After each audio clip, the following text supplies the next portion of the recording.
Next, we will be joined by Andy Dennis. Andy Dennis is the General Manager of Public Training and Pool Safety at LSV. In addition to the public training and pool safety areas of our operations, LSV's volunteer training and quality assurance departments also form as part of Andy's portfolio. Andy started off his aquatic industry career in England before moving to Australia and is known for personally driving around every public pool across Victoria to deliver LSV's pool safety assessments. Andy is responsible for the conception and delivery of many items that are arguably part of the makeup of our industry. These include the Pool Safety Summit Series, the Pool Lifeguard Challenge, the LSV Pool Safety Assessment, the Safer Public Pools Code of Practice, and many of LSV's new offerings in public training.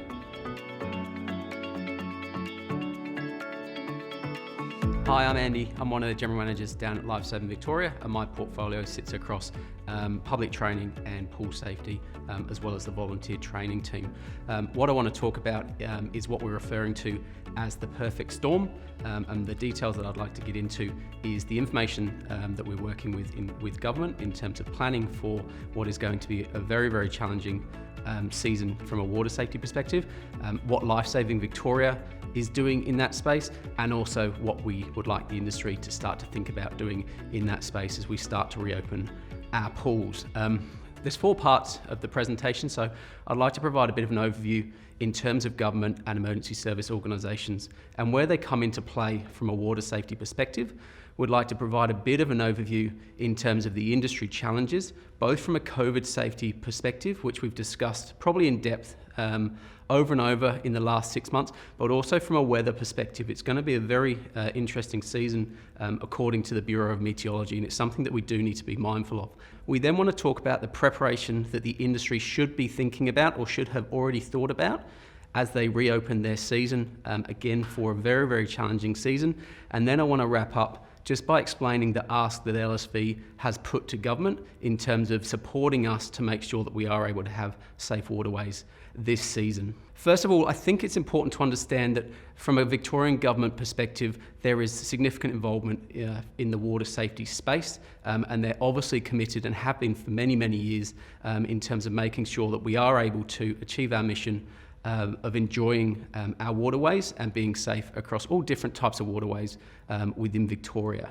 In terms of strategy, in terms of planning, and in terms of response, you can refer to the slide that takes you through the different response agencies that are involved in making sure that Victorians are safe in our various waterways, and we want to get a little bit into a little bit more detail further down the track in terms of the role of LSV of trying to tie in that community, industry and government partnerships to make sure that right across the board everyone is on the same page, everyone understands what the key water safety messages are, and that whether they are local communities, facility operators, the members of the public going to the beach, or the government or aquatic industry providers, that we're all on the same page in terms of what we need to do to make sure that Victorians can stay safe this season.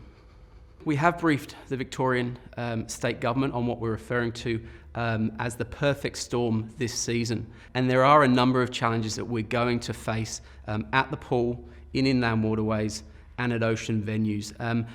I've highlighted the main 3 on the slide for you, and I'm just going to work through those before we then target and drill down a little bit more from an industry perspective. So our traditional water safety messages and COVID safe principles are going to struggle to coexist. So where we ask people traditionally to go and swim between the flags, that's obviously going to be very, very challenging for people where there's a requirement to maintain a 1.5 metre distance between ourselves and other people. So there's an inherent challenge there that we need to understand, and we need to understand the implications of people choosing potentially not to go to patrol beaches who are then going to go to other waterways. What does that mean from their safety where they don't have those lifesavers? We also know that people are going to be swimming and recreating. They're going to go further afield once they're allowed to do so.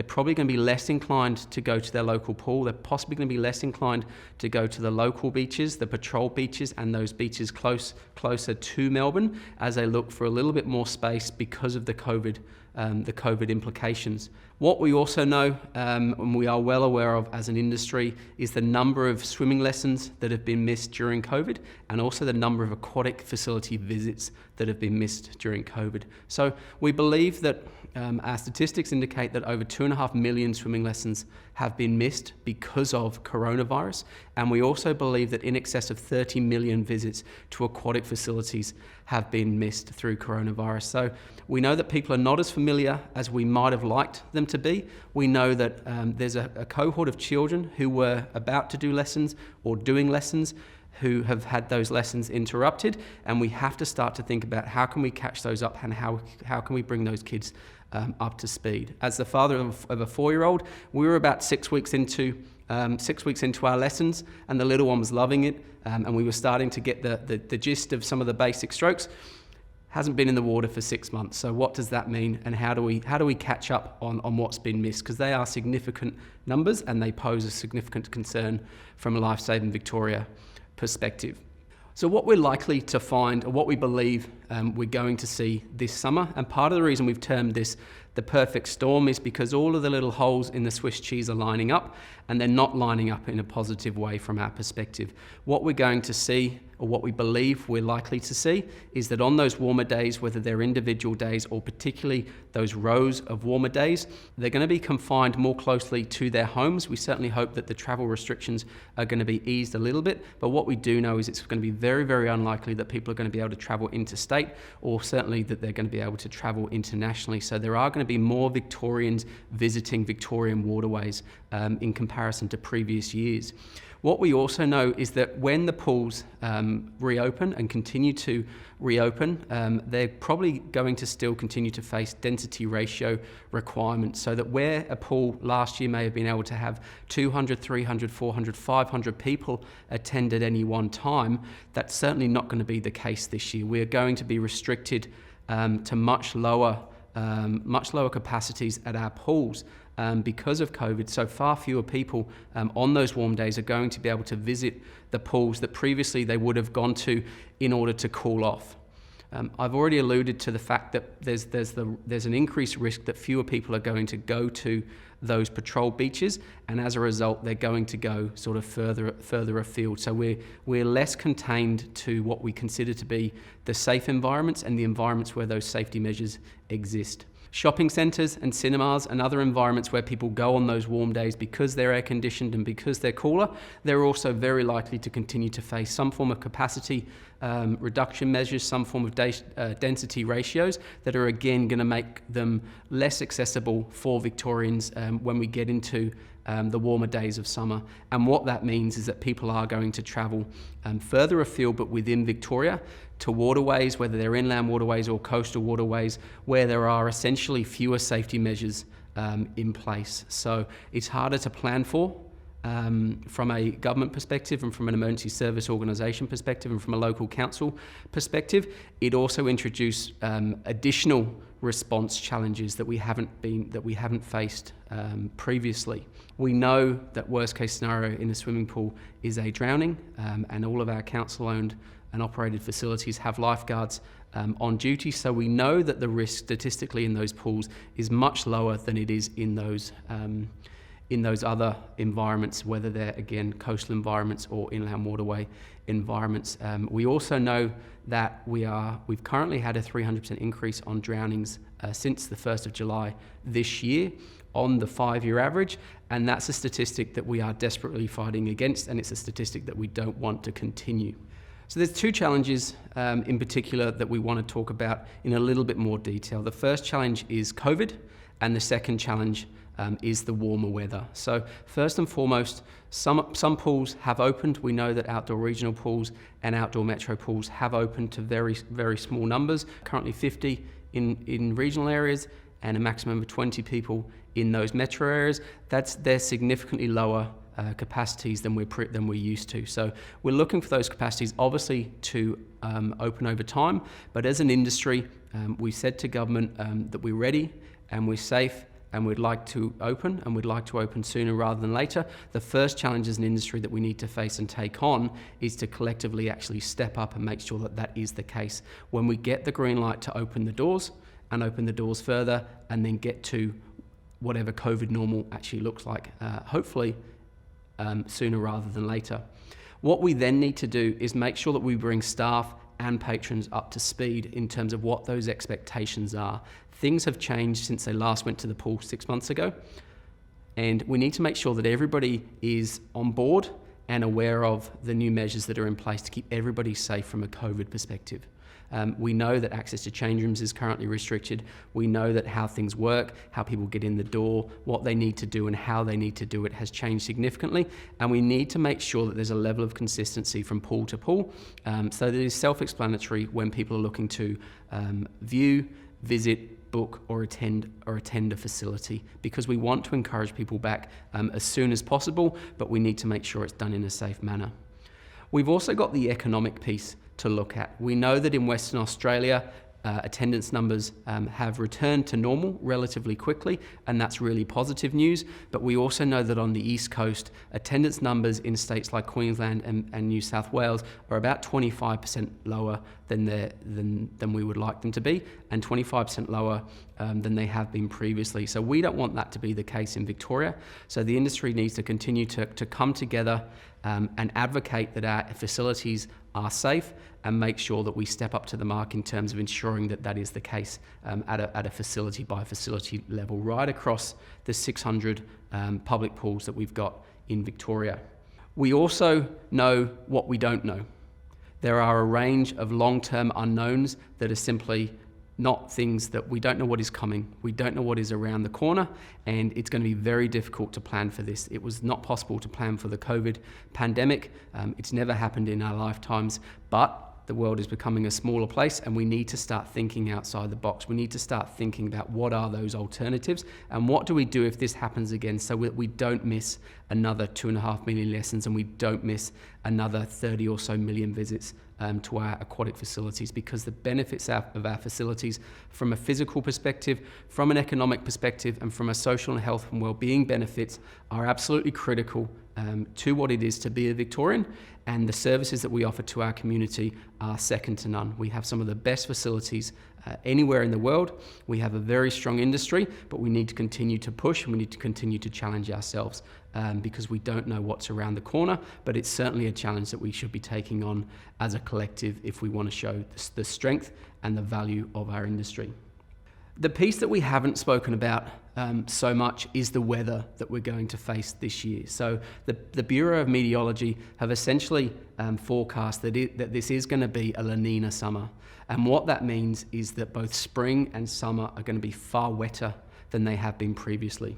From a water safety perspective, more broadly, the actual inherent risk of that is associated with flooding.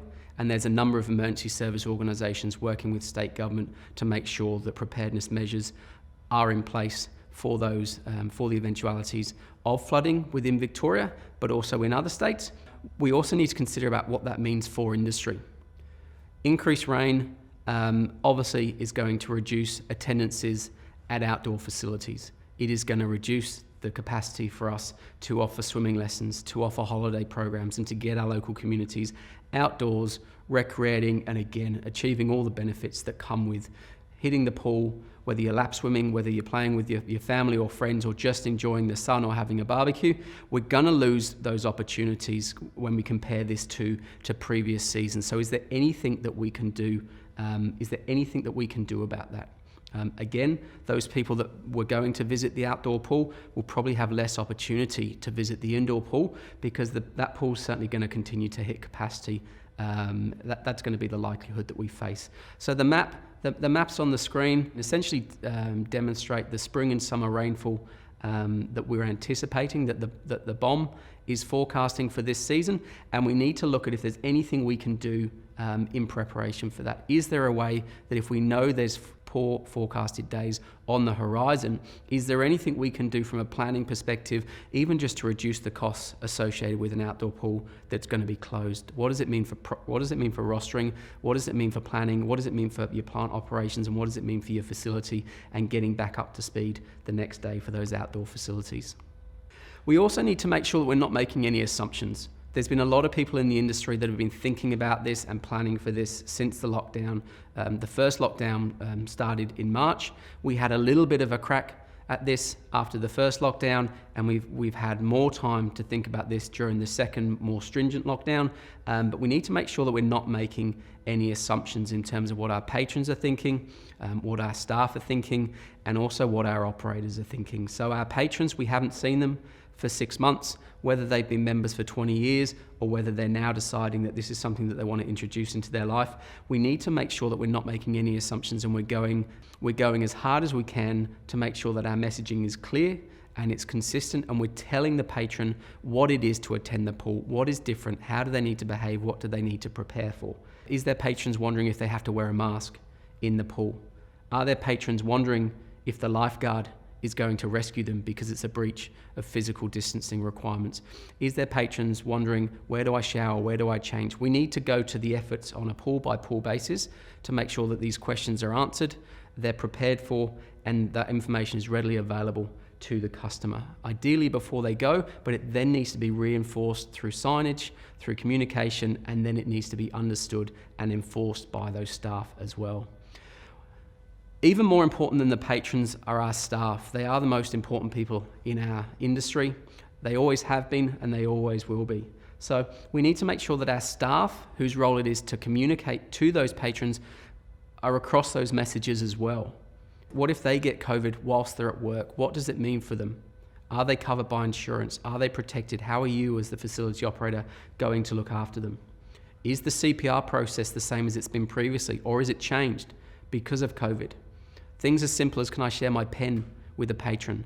We need to make sure that the planning and preparation for this season is better than it's ever been, and as a result, it should start earlier than it's ever started.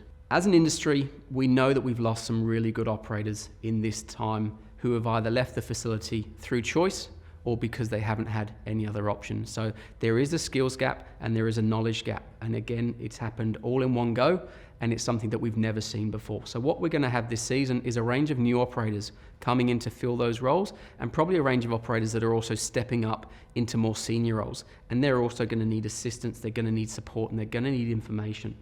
So facilities, do I need sign-off to reopen my doors? How does COVID impact my insurance? What if patrons misbehave? What can I actually do about it? We need to make sure that as the industry leaders and the managers within these organizations, we need to make sure that we've worked through all of these moving parts. We've engaged with our staff, we've communicated to our staff, and we've given them the opportunity to ask us questions. This is no longer a case of we do an induction that runs across a couple of days and then we just put them straight on. Okay, we really need to start that planning piece earlier. We need to engage people earlier, and we need to encourage what people might perceive to be the silly questions, because we all know there's no silly questions. So we know that there's a range of preparations that we do ahead of every season, and this year is no different. We just need to take it to the next level.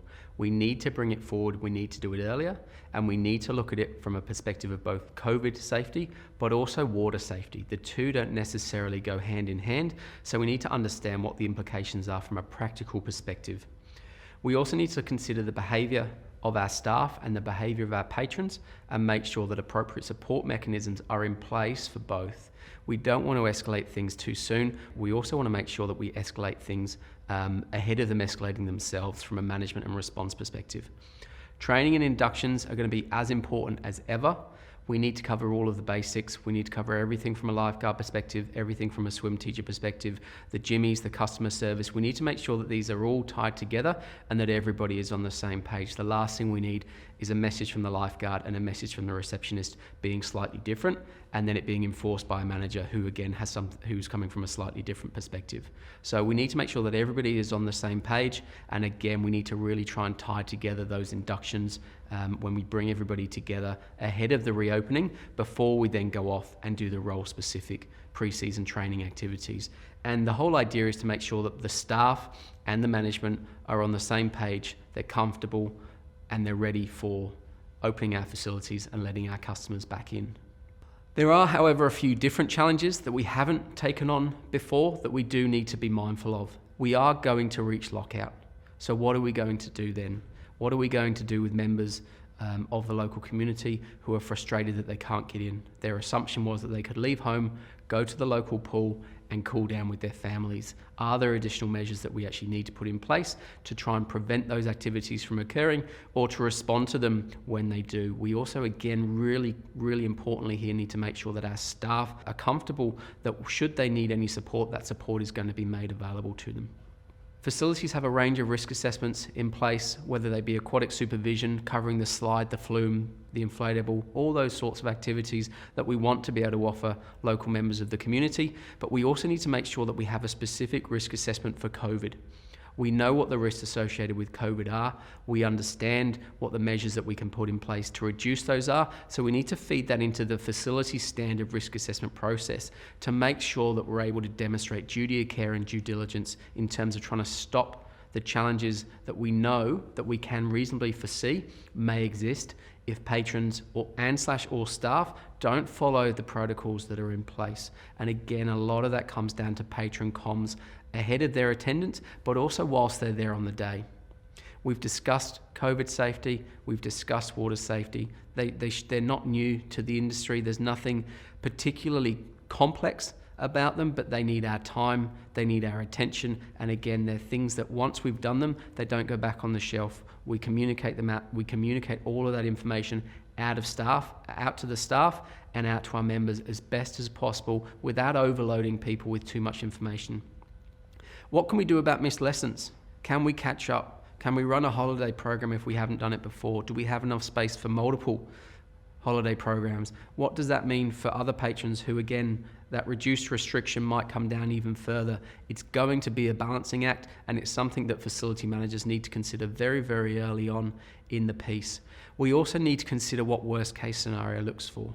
We, as an industry, have a very, very good safety record from a drowning perspective. We also know that we have members of the public coming who come from all different walks of life, and we have a broad range of staff, many of whom are considered young people, so those under the age of 24, and some of those people, they do carry an inherently higher risk to us, and we know that our facilities offer a higher risk to them. Whether that be slips, trips or falls, or our absolute worst case of a drowning incident, we know what those worst case scenarios may be.